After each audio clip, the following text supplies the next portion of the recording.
Foods of any variety have the potential to carry a certain amount of risk for the consumer. If precautions are overlooked, the consumption of certain foods will lead to foodborne illness and, in some severe cases, death.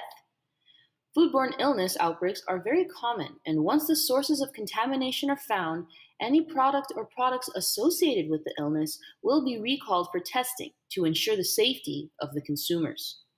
This was the case for prepackaged cookie dough products owned by the Nestle Toll House Company. In 2009, there was an outbreak linked to the consumption of Nestle chocolate chip cookie dough products. Consumers who had eaten the dough raw may have been exposed to harmful bacteria.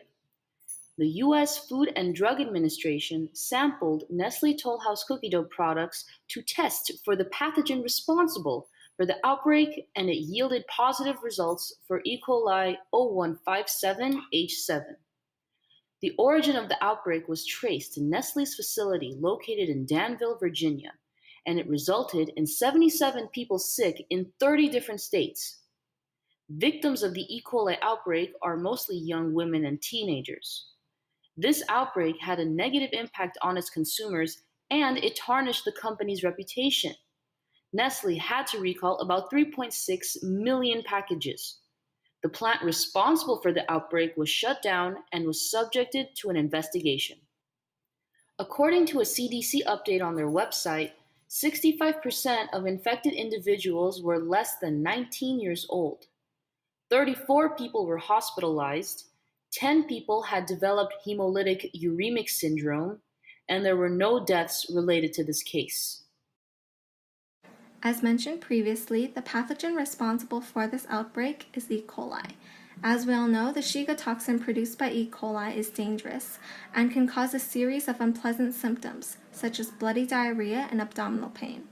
More serious conditions can lead to kidney failure. The presence of pathogenic bacteria such as this can disrupt cell communication by delocalizing tight junction proteins, altering its function and causing inflammation.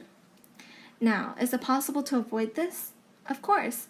Past experiments suggest that certain bacteria such as P. acetylactosai, L. sakei, and L. reuteri have a high potential at inhibiting E. coli infection in the endometrial cells. The ability to inhibit the bacteria can reduce the amount of foodborne illness victims. Some studies also propose more efficient monitoring and detection of E. coli to combat foodborne illness outbreaks.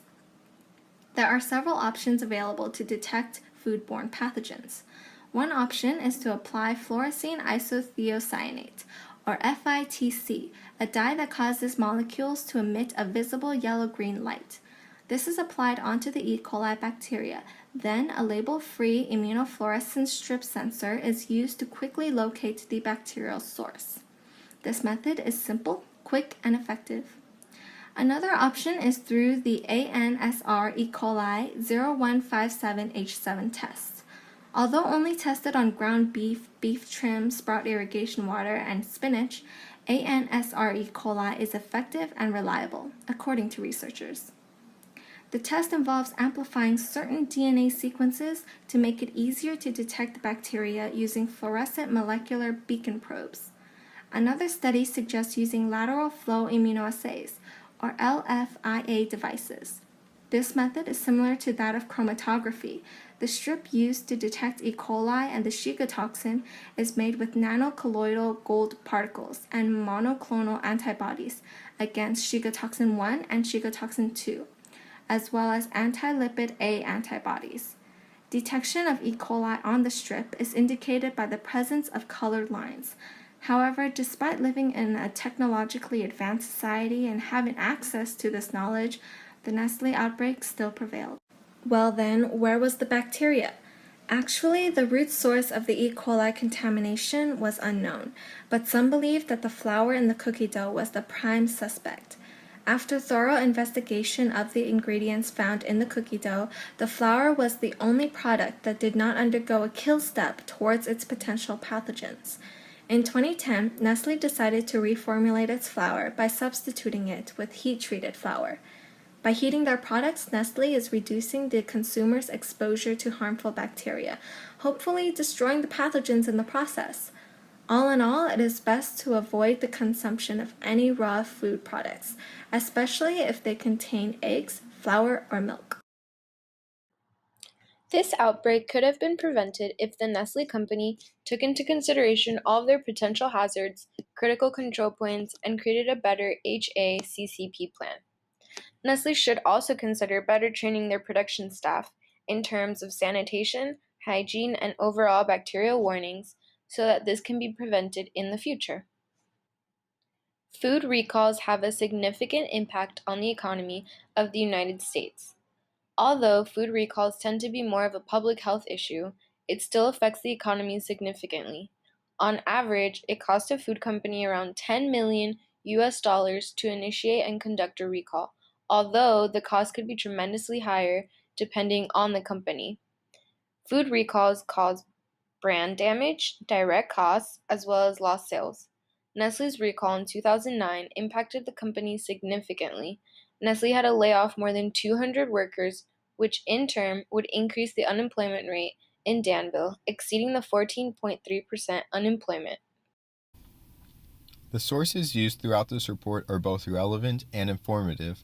It is safe to assume that the two governmental sources are reliable as their information was originated from the FDA and the CDC, which are two reputable agencies within the United States. Although the information was not scientific, the FDA and the CDC remain unbiased with their reports. Their reports were written to inform consumers on the recent outbreak and on the risks associated with preparing and consuming raw cookie dough. The peer-reviewed sources used in this paper were written to inform readers on the topic of E. coli, such as what the bacteria is, how it may enter food products, the Nestle Toll House outbreak, and how it may affect profitability of a company. These articles are written by experts in the various fields such as veterinary sciences, nutrition and dietetics, food defense strategy, and medical sciences. Therefore, these articles are free from biased opinion.